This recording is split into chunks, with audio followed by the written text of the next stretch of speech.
करण कारक का हमारा चिन्ह क्या होता है, से या फिर के द्वारा, और साधन या माध्यम के रूप में। तो इसमें जो से और के द्वारा आ रहा है, ये है ना हमारा किसी साधन या माध्यम के रूप में आ रहा है, क्योंकि हमने क्रिया इसके द्वारा की, मतलब हमारा ये साधन रहा था, इस साधन से हमने कोई सी भी क्रिया की।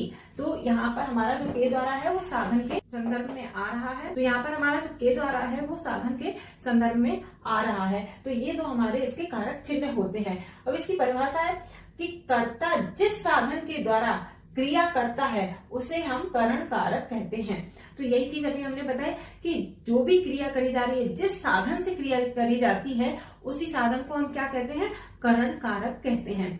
अब करण कारक पे जैसे एग्जाम्पल देख लेते हैं कि शुभांकुर ने नए पेन से एक कविता लिखी। क्या है, शुभांकुर ने नए पेन से एक कविता लिखी। तो उसने एक कविता लिखी, लिखना हमारी की क्रिया हो गई। किससे लिखी कविता, क्या साधन रहा, किस माध्यम से लिखी, किस चीज से लिखी वो कविता। तो कविता उसने नए पेन से लिखी। किससे लिखी, पेन से कविता लिखी उसने। तो पेन हमारा क्या हो गया, इसमें करण कारक हो गया। और पेन के बाद हमारा क्या लिखा है, चिन्ह क्या बना हुआ है, से इसमें चिन्ह है। तो ये हमारा से जो है वो क्या हो गया, करण कारक चिन्ह हो गया। इसी तरीके से एक और एग्जाम्पल है, उसने कुल्हाड़ी से पेड़ काटा। पेड़ काटना एक क्रिया हो गई हमारी।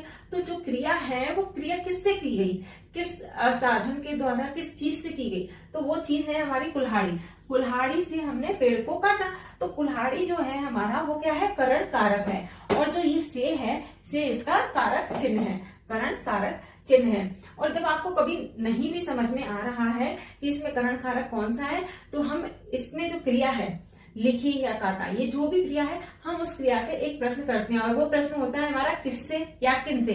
तो हम क्रिया जैसे लिखी है, लिखी से हम एक प्रश्न करेंगे कि किससे लिखी, कविता जो लिखी गई है वो किससे लिखी गई है। तो किससे लिखी गई है, पेन से लिखी गई है। तो पेन हमारा क्या हो गया, करण कारक हो गया। और जो से लगा है उसके बाद में वो हमारा करण कारक चिन्ह हो गया। इसी तरीके से काटा, काटना हमारी क्रिया है। काटा से हमने प्रश्न पूछा कि किससे काटा, जो पेड़ काटा गया है वो किससे काटा। तो हमें उत्तर मिल रहा है कि कुल्हाड़ी से काटा। तो कुल्हाड़ी हमारा क्या हो गया, करण कारक हो गया।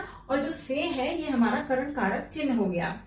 लेकिन कभी कभी बच्चों क्या होता है करण कारक में, कि जब अंग भंग की बात हो, मीन्स जिसमें हमारे अंग पूरे ना हो, मीन्स हम अपाहिज हों या विकलांग हों, कुछ भी हमारे अंग थोड़े से कुछ भंग हो या छत विक्षत हो, इस तरीके की बात हो रही हो, या फिर समानता की बात हो रही है, तो इन वाक्यों में भी करण कारक ही आता है। जैसे